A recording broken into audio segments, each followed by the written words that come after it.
নির্বাচনের দায়িত্বপ্রাপ্ত কেউ নিরপেক্ষতা হারালে তার ভবিষ্যৎ অন্ধকার, হুঁশিয়ারি নির্বাচন কমিশনার আবুল ফজল মোহাম্মদ সানাউল্লাহর। কারাবন্দীদের নিরাপত্তার পাশাপাশি মানবাধিকার নিশ্চিত করতে হবে জানিয়েছেন স্বরাষ্ট্র উপদেষ্টা।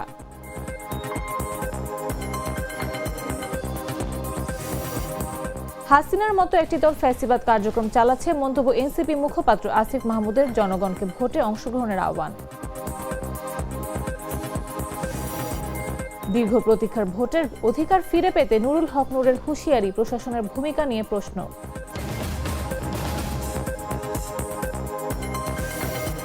এবং টাঙ্গাইলে ঘর থেকে বৃদ্ধ দম্পতির মরদেহ উদ্ধার, হত্যার অভিযোগ স্বজনদের।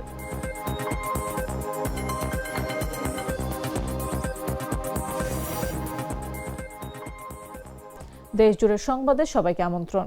সাথে আছে আমি নাফিস আব্দুল্লাহ।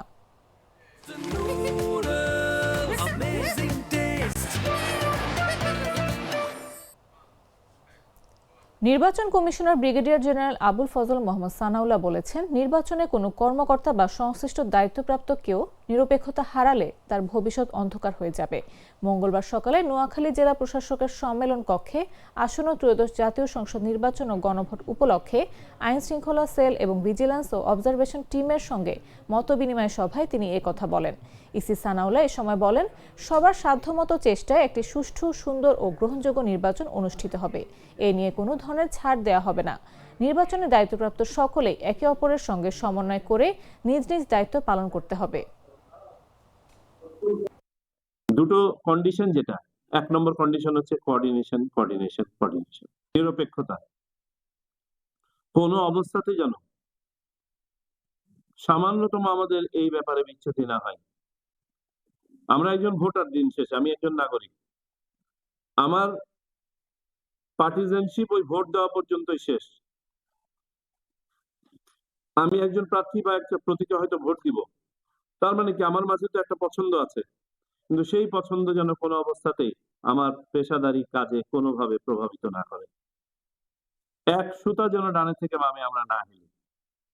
আপনার নিরপেক্ষতাকে প্রশ্নবিদ্ধ করবে, বিহেভিয়ার করেন, তার জন্য পরবর্তী জীবন খুব কঠিন হবে। এবং নির্বাচন কমিশন অতীব শক্ত হবে এই ব্যাপারে যেন কারো কোনো সন্দেহ না থাকে।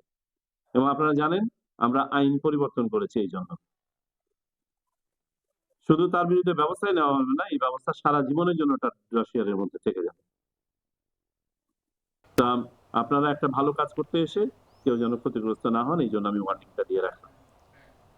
অন্তর্বর্তী সরকারের স্বরাষ্ট্র উপদেষ্টা লেফটেন্যান্ট জেনারেল মোহাম্মদ জাহাঙ্গীর আলম চৌধুরী বলেছেন, বর্তমান বৈশ্বিক প্রেক্ষাপটে কারা প্রশাসন পরিচালনায় নিরাপত্তা ও মানবাধিকার একে অপরের পরিপূরক। কারাগারে বন্দীদের মৌলিক মানবাধিকার সংরক্ষণপূর্বক সংশোধিত নাগরিক হিসেবে সমাজে ফিরিয়ে দেয়া রাষ্ট্রের দায়িত্ব। তাই কারাগারে বন্দীদের নিরাপত্তার পাশাপাশি মানবাধিকার নিশ্চিত করতে হবে।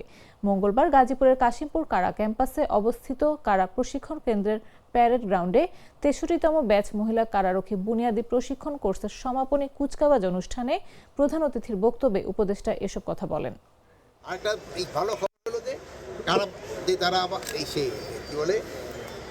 যারা শাস্তি অলরেডি পেয়ে গেছে অথবা যারা ট্রায়াল রয়ে গেছে তাদের কিন্তু খাবার বন্দীদের খাবার কিন্তু বাড়ায় দেওয়া হয়েছে। আগে তাদের খাবারের একটু হতো, এটা কিন্তু তাদের ওরা আরেকটা কারাগার করার চিন্তা ভাবনা আছে। ধরেন তো এইগুলি তো 2 দিন 1 দিনের ভিতরে করা যায় না, এইগুলি সময় সাপেক্ষ করার চেষ্টা করি। যেমন ধরেন আগে এখানে একটা ট্রেনিং ইনস্টিটিউট ছিল, এখন ধরেন ট্রেনিং ইনস্টিটিউটটা রাজশাহী নিয়ে নেওয়া হয়েছে। এই জায়গাটায় আস্তে আস্তে সেফ হবে। নির্বাচন ভণ্ডুল বা কোনো অস্থিতিশীল করার কোনো সম্ভাবনা নেই।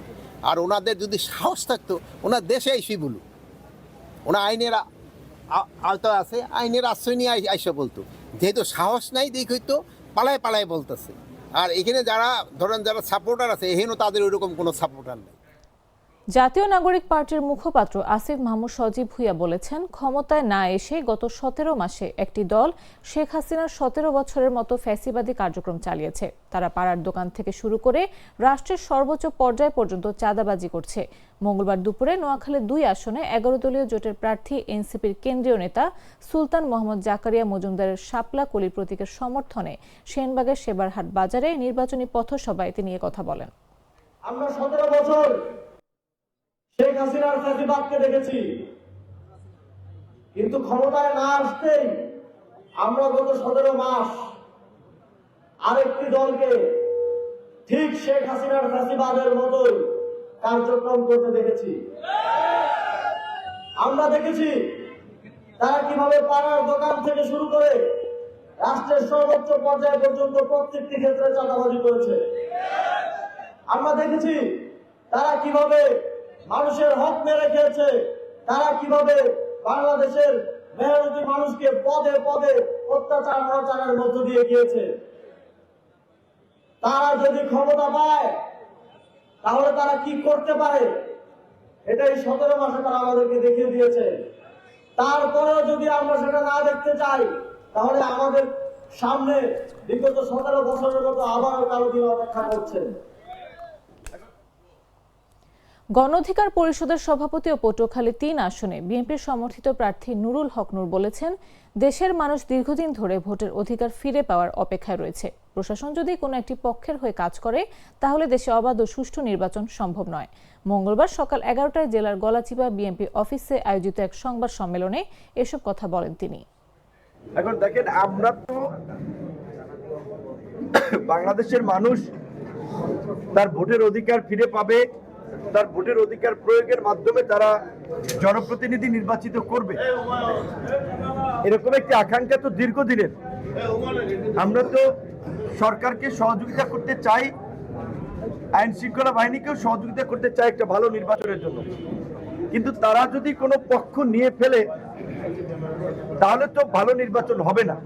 এবং এখন এখানে যতটুকু আলামত দেখা যাচ্ছে, কিছু কিছু কাজে প্রশাসনের একটু শৈথিল্য আছে। তারা যদি মাঠের পরিস্থিতি দেখে শক্ত ভূমিকা না নেন তাহলে তো একটা ভালো নির্বাচন হওয়া নিয়ে, একটা অবাধ সুষ্ঠু নির্বাচন হওয়া নিয়ে শঙ্কা আছে।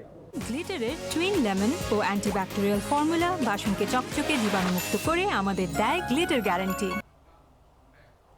পাবনা 1 ও 2 আসনের ত্রয়োদশ সংসদ নির্বাচন সীমানা সংক্রান্ত আইনি জটিলতায় কিছুদিন থেমে থাকলেও পুনঃতফসিলের মাধ্যমে মঙ্গলবার প্রার্থীরা প্রতীক পেলেন। ভোট 12 ফেব্রুয়ারিতে অনুষ্ঠিত হবে। জেলা রিটার্নিং অফিসার ও জেলা প্রশাসক শাহেদ মোস্তফা প্রার্থীদের হাতে প্রতীক তুলে দেন। পাবনা 1 আসনে মোট 7 প্রার্থী মনোনয়ন দিয়েছিলেন। যাচাই বাছাইয়ে 3 জন প্রার্থীর মনোনয়ন বাতিল হলেও পরে খায়রুল নাহার খানম ও তাজুল ইসলাম আপিলে প্রার্থিতা ফিরে পেলেন। পরে বিএনপির সমর্থনে খায়রুল নাহার খানম ও সাবেক তথ্য প্রতিমন্ত্রী অধ্যাপক আবু সাইয়েদ মনোনয়ন প্রত্যাহার করেন।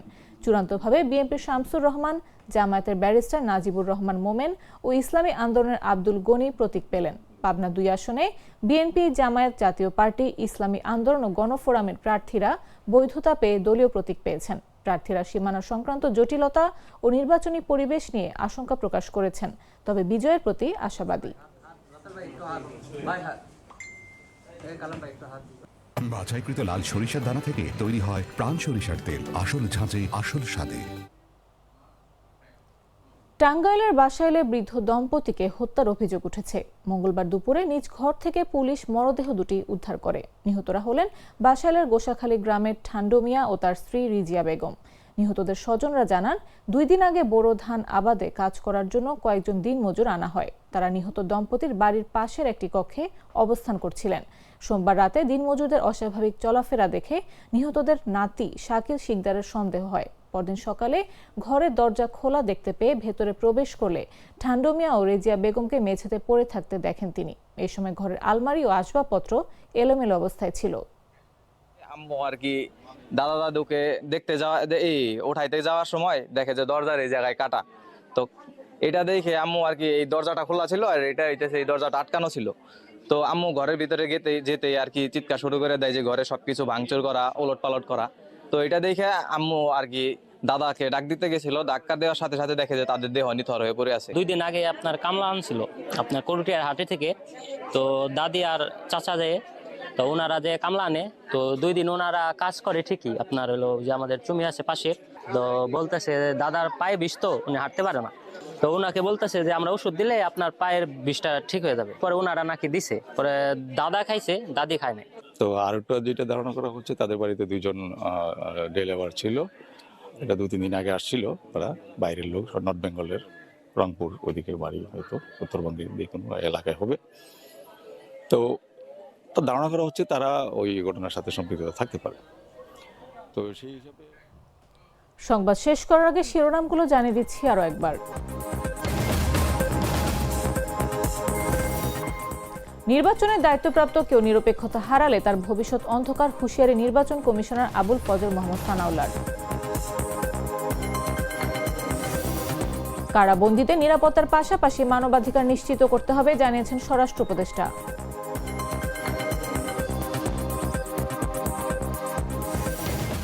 হাসিনার মতো একটি দল ফ্যাসিবাদ কার্যক্রম চালাচ্ছে মন্তব্য এনসিপি মুখপাত্র আসিফ মাহমুদের, জনগণকে ভোটে অংশগ্রহণের আহ্বান। দীর্ঘ প্রতীক্ষার ভোটের অধিকার ফিরে পেতে নুরুল হক নূরের হুঁশিয়ারি, প্রশাসনের ভূমিকা নিয়ে প্রশ্ন।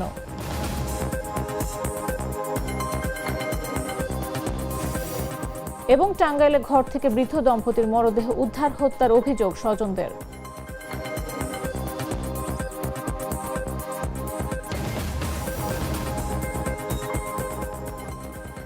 দর্শক, এই ছিল এখনকার মতো। প্রতি মুহূর্তে সর্বশেষ খবর পেতে ভিজিট করুন jagonews24.com, ফলো করুন আমাদের ভেরিফাইড ফেসবুক পেজ এবং সাবস্ক্রাইব করুন জাগো নিউজের ইউটিউব চ্যানেল। এতক্ষণ সাথে থাকার জন্য ধন্যবাদ সবাইকে।